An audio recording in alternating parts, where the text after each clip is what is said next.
अहिले हामी छौँ पोखरामा। करिब 200 किलोमिटर पार गरिसके पछाडि हामी पोखरा आइपुगेका छौँ। यो थकानभरि गरेर हामीले पोखराको मनोरम दृश्यलाई हाम्रो क्यामेरामा कैद गर्दैछौँ। मेरो यो पोखराको पहिलो यात्रा हो। मोबाइलमा देखेका भिडियोमा देखेका कुराहरूभन्दा आफैले हेरेका कुराहरू कस्तो होला भनेर मेरो मन रमाइरहेको थियो। म पोखरा पहिलोचोटि जाँदै थिएँ र पोखरालाई मैले नजिकबाट निहालिरहेको थिएँ। मनमा खुसी पनि छाइरहेको थियो। म पोखरा घुम्न आएँ। बाइकमा बसेर घुम्नलाई जति रमाइलो हुन्छ, जति खुल्ला आकाश देखेर घुम्न सकिन्छ, त्यति नै बाइकमा लामो यात्रा गर्नलाई कठिनै हुन्छ। हामी थाकेर भए पनि पोखराको रमाइलो दृश्यमा रम्दै थियौँ। धरतीले सूर्यलाई लुकाएर मलिन साँझ दिँदै थियौँ। हामी कहाँ जाने र कता पुग्ने भनेर अन्योलमा थियौँ। यत्तिकैमा हामी कुन ठाउँ घुम्ने त भन्दाखेरि हामी साँझको समयमा उपयुक्त र घुम्न मिल्ने ठाउँ कुन होला भनेर सोचिरहेका थियौँ। त्यतिकैमा राम सरले भन्नुभयो, म पोखरा 2-3 पटक आइसकेको छु। यो साँझको समयमा त घुम्न मिल्ने ठाउँ भनेको मन्दिर नजिकै छ। हामी माथि डाँडामा पुब्रीकोटको मन्दिर गएर घुम्न सक्छौँ। त्यसपछि हामी सोच्यौँ पुब्रीकोट डाँडातिर। राम सर यता हुनुहुन्छ। राम सर कस्तो लाग्दैछ त पोखराको बेलुकाको भ्यू तपाईँलाई होइन? एकदम राम्रो लागिरहेको छ। हामी चाहिँ पुब्रीकोट महादेव स्थानमा छौँ। यहाँ राम सर हुनुहुन्छ है। हाम्रो मिनी भ्लग बन्दैछ। अब यस्तै गरी राम सरले मलाई पनि देखाउनुहुन्छ। अब पनि यहाँबाट हाम्रो पोखरा दृश्य देख्न सकिन्छ। तपाईँले हेर्नुहोस्, यति शान्त रमणीय देख्न सकिन्छ साँझको समयमा। अनि हामी यहाँ महादेवको दर्शन गर्नको लागि हामी तलबाट आइरहेका छौँ। पुब्रीकोट महादेवको दर्शन गर्नको लागि हर हर पार्वती पतये हर हर महादेव। सम्पूर्ण दुःख कष्ट हरुन्। राम सरको विवाह चाँडै होस्। यसरी नै हाँस्दै खेल्दै रमाउँदै हामी पुब्रीकोट महादेवको दर्शन गर्न आइपुगेका छौँ। पोखराको एकदम चर्चित स्थानमा पनि यस महादेव स्थानलाई लिइन्छ। हामी पुब्रीकोट महादेव स्थान आएको हुन्छ राम सर। एकदम हामी के छ राम सर खबर? ठिक छ। ओम नमो पार्वती पतये हर हर हर महादेव जय शम्भु। राम सर हामी चाहिँ पुब्रीकोट महादेवको दर्शन गर्दैछौँ होइन। महादेवको दर्शन गर्दैछौँ। अब यहाँको महिमाहरू भनेको हामीले बुझ्दैछौँ। यहाँ पुजारी बाजेसँग हामी बुझ्दैछौँ। अनि हामी चाहिँ लगातार 6 घन्टाको यात्रापछि आज हामी यहाँ घुम्न आउने भन्ने खासै प्लान चाहिँ थिएन होइन। अब हामी अनएक्सपेक्टेड आउँदै आइपुग्यो। अब हामी अब त्यही नै हो। यतापट्टि हजुरहरूलाई हामी अब महादेवको दर्शन गराउँदैछौँ। यहाँबाट हेर्न सक्नुहुनेछ हजुरहरूले श्री श्री महादेवको दर्शन गर्न सक्नुहुनेछ। हामी सँगसँगै हामी हजुरहरूलाई ब्यागबाट पनि देखाउनेछौँ। त्यसपछि हजुरहरूले घरमा बसेर पनि राम सरले थकाइ लागिसकेको छ। त्यही पनि राम सर जोसिलो जाँगरिलो भएर घुम्दै हुनुहुन्छ। राम सर अनि तपाईँलाई यो ठाउँमा आउँदा कस्तो लागिरहेको छ? के छ भाइब कस्तो भइरहेको छ? रमाइलो भाइब भइरहेको छ, आनन्दको भाइब आइरहेको छ। हामी महादेवको तलपट्टि छौँ, दर्शन गर्दैछौँ। महादेवको दर्शन गरेर हामी आनन्दित हुँदैछौँ। लगातारको यात्रापछि हामी यहाँसम्म आइपुगेका छौँ। अब तपाईँहरूले यहाँ तनाव भनेको जिन्दगीमा लिनु हुँदैन। जिन्दगीमा तनाव लिनु हुँदैन। हामी टेन्सन फ्री भयौँ भने मात्रै हामी तनाव लिन संसारमा आएको होइन क्या। हामी यो संसारमा भनेको 2 दिनका पाहुना हौँ है। अनि यो पाहुना मान्छेले तनाव लिन्छन् त लिँदैन नि त। हामी त पाहुना बस्न आएको मान्छे तनाव लिन्छ लिँदैन। हामी चाहिँ लिमिटेड छौँ, अहिले लिन्छौँ। By by. राम सर र म चाहिँ हामी चाहिँ अब पोखराको माथि टपमा छौँ। पुब्रीकोट महादेवको दर्शन गर्न आएका छौँ। हामी तपाईँहरूले पछाडिपट्टि पोखराको रातिको मनोरम दृश्य देख्न सक्नुहुनेछ। हामी यतापट्टि माथि हर हर महादेव शम्भु हामीले प्रभु शिव महादेवको देखाउँदैछौँ। हजुरलाई चाहिँ म यो 360 भ्यू देखाउँछौँ हामी टाढा घुमेर। राम सर आउनु। अब हामी के छ त राम सर, लगातार तपाईँ 6 घन्टाको यात्रा बाइक चलाएर 6 घन्टासम्म होइन। के छ त खबर तपाईँको? अनि आरामै हुनुहुन्छ? थकाइ लागिरहेछ। नमो पार्वती पते हर हर महादेव शम्भु जय शम्भु जय शम्भु। नमो पार्वती पते ओम नमः शिवाय। शम्भु शिवशङ्कर शङ्भु शिवशङ्कर ओम नमः शिवाय राम्रो आउँदो रहेछ। नमो हर हर। यो साँझको समयमा पोखराको सुन्दरता, झिलिमिली बत्ती र फेवातालमा परिरहेका बत्तीको छायालाई अवलोकन गरिरहँदा मन एकदम हर्षविभोर र शान्त भएको थियो। शान्ति स्तूपको त्यो पाबन्दीमा हामीले पोखरालाई अवलोकन गरिरहेका थियौँ। यतिखेर लागेको थियो पोखरा त साँच्चैको पोखराको रहेछ। अघिल्लो दिनको थकान मेटिसकेपछि हामी बिहानै उठेर अब माछापुच्छ्रेको सुन्दर अवलोकन गर्दै हामी विन्ध्यवासिनी मन्दिरतर्फ लाग्दछौँ। हामी विन्ध्यवासिनी देवीको महिमाको वर्णन गरेको सुनेर हामी त्यहाँ नपुगी हुँदैन भनेर देवीको दर्शन गर्न माछापुच्छ्रेलाई हेर्दै हेर्दै हामी मन्दिरतिर लाग्दछौँ। हामी चाहिँ यहाँ पोखराको आज विन्ध्यवासिनी मन्दिरमा विन्ध्यवासिनी देवीको दर्शन गर्नको लागि जाँदैछौँ। राम सर हामी चाहिँ एक राउन्ड अघि माछापुच्छ्रेको भ्यू हेरेर आएको छौँ होइन।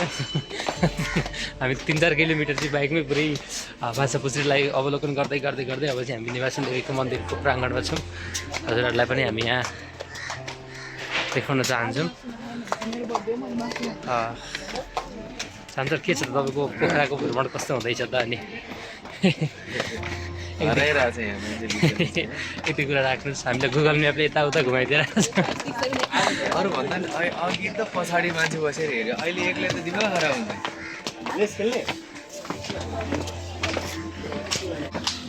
राम सर हामी चाहिँ विन्ध्यवासिनी मन्दिरको दर्शन गरेर घुमिरहेका छौँ। अब हामी हामी विन्ध्यवासिनी मन्दिरको टपमा छौँ। विन्ध्यवासिनी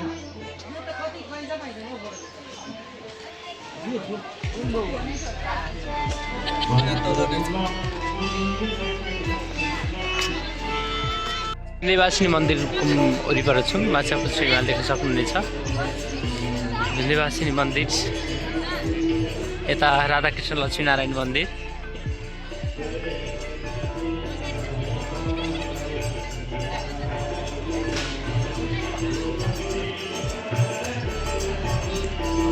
पोखरापट्टि फर्केर हाँसिरहेको माछापुच्छ्रे हिमाललाई देखेर कसको मन आनन्दित हुन्न र। विन्ध्यवासिनी मन्दिरको प्राङ्गणबाट हामीले माछापुच्छ्रे हिमाललाई देखिरहेका छौँ। हामी चाहिँ पोखराको विन्ध्यवासिनी मन्दिर धार्मिक स्थल अवलोकन गरेर घुमेर तल झर्दैछौँ। देवीको दर्शन गरेर देवीको महिमा छुट्टै छ। अब हाम्रो कार्यतिर हामी लाग्नुपर्ने छ। हामी चाहिँ यहाँ अब घुम्न आएका हौँ। हाम्रो कार्य भने घुम्नु हो। हाम्रो मुख्य उद्देश्य के हो रे राम सर? घुम्नु हो। हामी घुम्दैछौँ। तपाईँहरूलाई हामीले अगाडिको क्लिपहरूमा विन्ध्यवासिनी मन्दिरको दर्शन गराइसकेका छौँ। हामी नै दर्शन गरेर फर्किसकेका छौँ। यहाँहरू हामीलाई हेर्दै गर्नु होला। धन्यवाद। विन्ध्यवासिनी देवीको दर्शन गरे पश्चात अब हामी सिधै फेवातालतर्फ लाग्छौँ।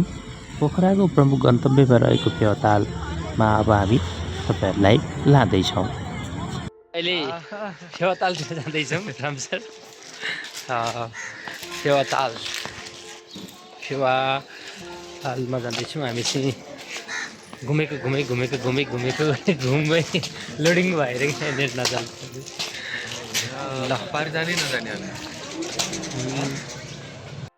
यो चाहिँ फेवातालमाथि बसेर फेवातालको सुन्दरतालाई निहाल्दै गर्दाखेरिको सुन्दर मनोरम दृश्यहरू हामीले कैदमा लिएका छौँ।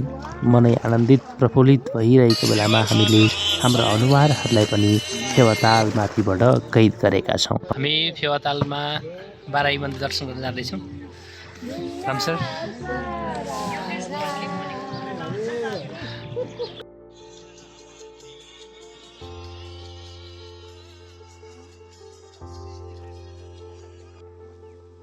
फेवातालको अवलोकन गर्दैछौँ राम सर। फार्मको पाताभित्र समाउने सर के छ? हामी तालबारी मन्दिर जाँदैछौँ। हामी पहिला आउँदाखेरि त 2 घन्टा घुमेको त यहाँ।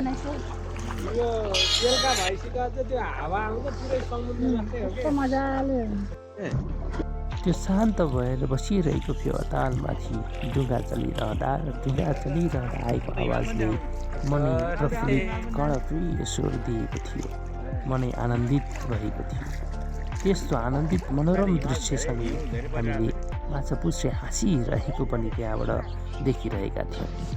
फेवाको माथिबाट डुङ्गा चलिरहँदा डुङ्गाले कोल्टी फेरिरहँदा कहिलेकाहीँ आङ सिरिङ्ग हुँदो रहेछ। अनि याद आउँदो रहेछ मैले त लाइफ ज्याकेट लगाएको छु नि, त्यसपछि मन फेरि आनन्दित हुन्छ। तर पनि मनमा चाहिँ डर भन्ने कुरा चाहिँ लाग्दो रहेछ। फेवाको पानी आनन्द छुट्टै खाले छ, त्यो आनन्दभित्रको डर।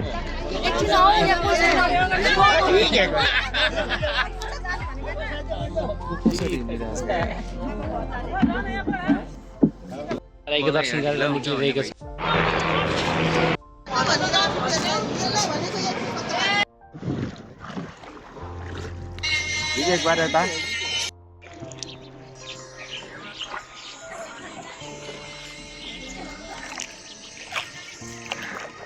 होला त्यो हात नराख्दै साइडमा अर्कोसँग जोडेको हुन्छ कि ठ्याक्कै छटिहाल्छ। अर्कोसँग जोडिनु यो चाहिँ पोखराको पार्कभित्र छौँ अहिले चाहिँ। फेवा ताल हामी त पारिपट्टि तालबाराई पुगेर तालबाराईको दर्शन गरेर हामी धेरै बेर होइन 45 मिनट मात्रै यसो बाहिर घुमेर चाहिँ अनि हामी यहाँ फेरि पुनः आगमन भएको छ हाम्रो होइन। राम सर, अनि के छ गाडी तपाईँको खबर होइन?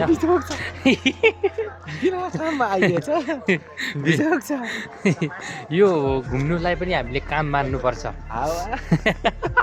यो त हामी त अनि यसो हेरेको होइन, जमजम जस्तो लाग्यो। अनि फ्याट रामसरले बाइक निकाल्नु म त चढेको पोखराको आइपुगेछु। यसो हेर्दा त ल हामीलाई त सक भइदिएर ए तालबाराई मन्दिरको दर्शन गरिरहेका छौँ अहिले चाहिँ।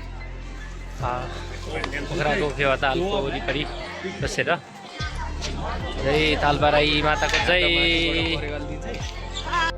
यति रमणीय शान्त पोखरालाई अवलोकन गर्दै गर्दै एक यात्री यहाँ बसिरहेका थिए। यी यात्री को हुन् हामीले उनको नाम त सोधिनौँ, तर पनि हामीले उनको तस्बिर राम्रो लागेर क्यामेरामा कैद गऱ्यौँ। पोखरा साँच्चै राम्रो।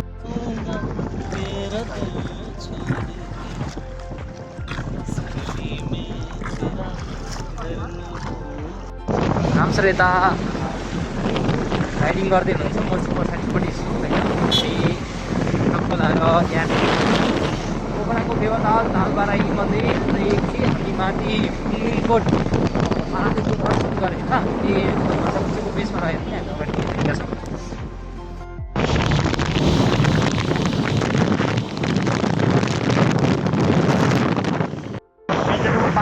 महेन्द्र गुफाको हामी महेन्द्र केभमा जाँदैछौँ। गुप्तेश्वर महादेव पनि भनिन्छ जसलाई। महेन्द्र गुफा चाहिँ ठ्याक्कै होइन, महेन्द्र गुफाको मिनी भर्जन हो अरे। ल हामी त्यो ठाउँमा जाँदैछौँ, राइडिङमै छौँ, ठाउँ देखाइरहनेछौँ अहिलेको लागि।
साँच्चीकैको पोखराको रहेछ माछा पुछ्रे।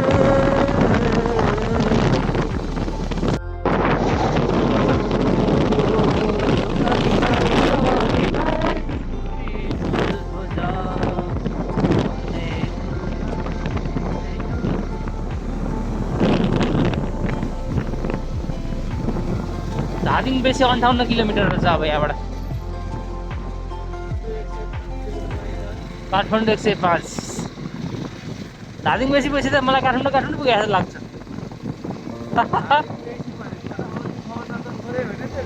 ए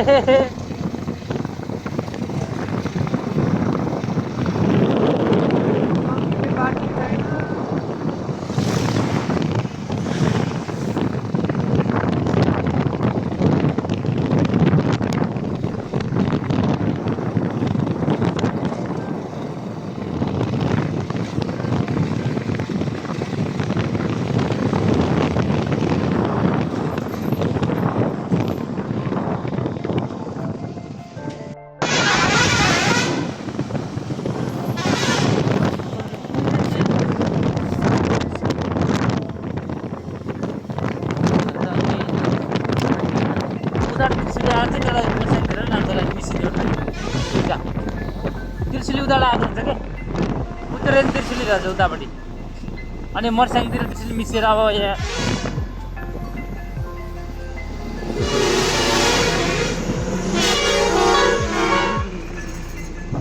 त्रिशुली र मर्स्याङदेखिको दोभान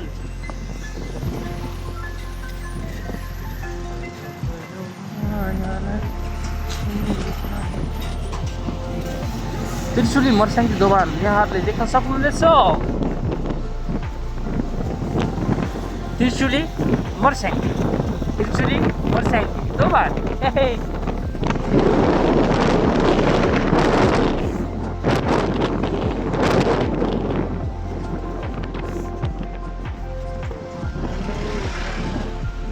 यहाँबाट इच्छा कामना जान सकिन्छ। इच्छा कामना मन्दिर यो एरियामा हो।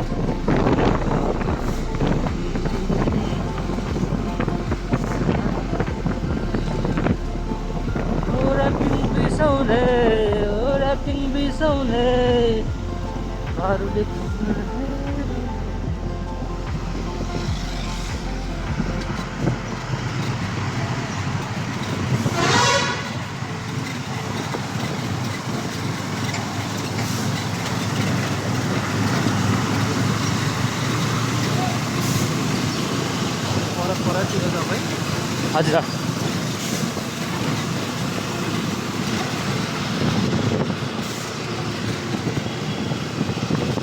हामी चाहिँ इच्छा कामना मुगलिनमा आइपुगेका छौँ। मुगलिन बजार भयो।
पड़ा था अभी देखो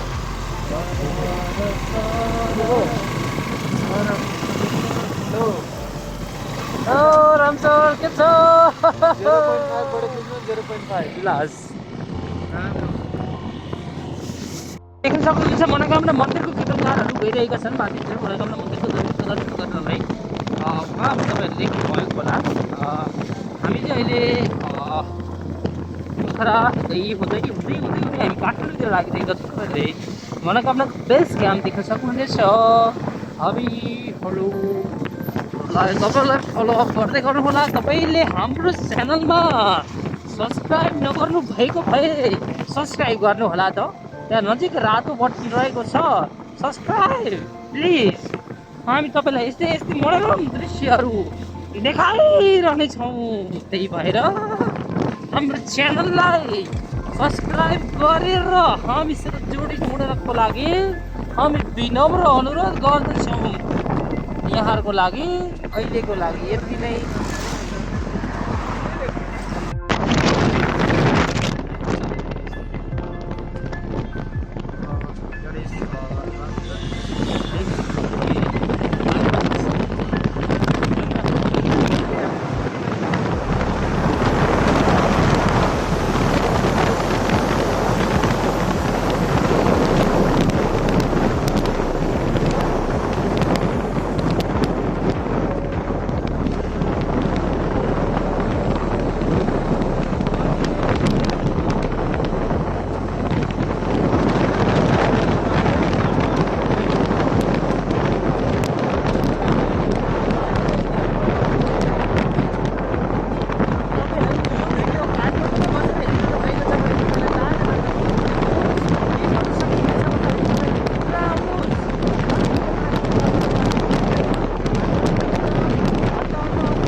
आदरणीय दर्शक हामी तपाईँहरूलाई यहाँको अवस्था देखाउँदैछौँ। यो अवस्था देखेर के भन्न चाहनुहुन्छ? आदरणीय दर्शक आजको अवस्था तपाईँहरूलाई के छ भन्दाखेरि के छ? 29 दिन पछाडि नेपालले चुनाव गराउँदैछ। नेपाली जनमानसहरूले मतदान गर्न पाउनु हुँदैछ। मतदान भनेको जेन्जी आन्दोलनपछि आएको मतदानलाई तपाईँहरूले सही ठाउँमा भोट हालेर मतदाताहरूलाई छानिदिनु होला। आदरणीय दर्शकहरू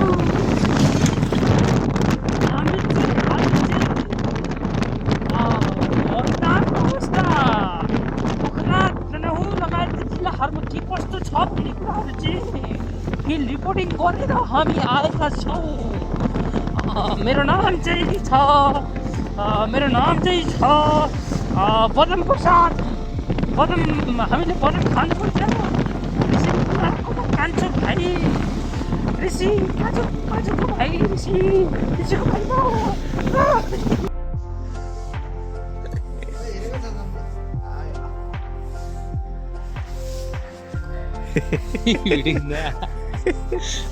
भ्लग गर्नु ल्याउनु पऱ्यो। ल ल्याउनु त मोबाइल कस्तो हुन्छ को आउँदैन अब कोही आउँदैन अब ल कस्तो लागिरहेछ हामी चाहिँ यताबाट अन्त तल हेर्नु त यस्तो राम्रो यो हो नि त। ल यो चाहिँ शान्ति स्तूपा हो। यो चाहिँ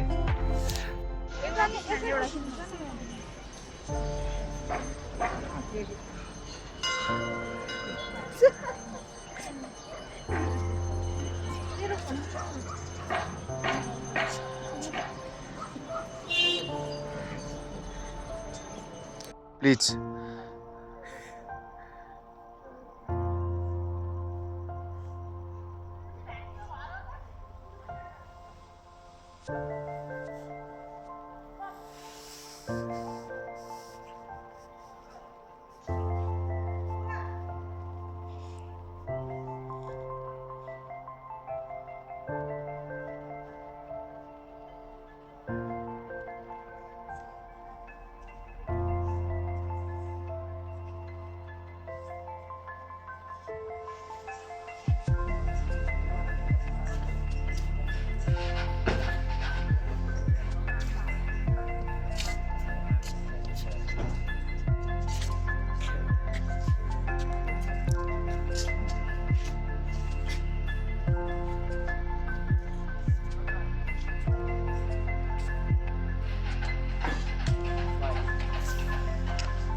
ए खिचखिच नगर न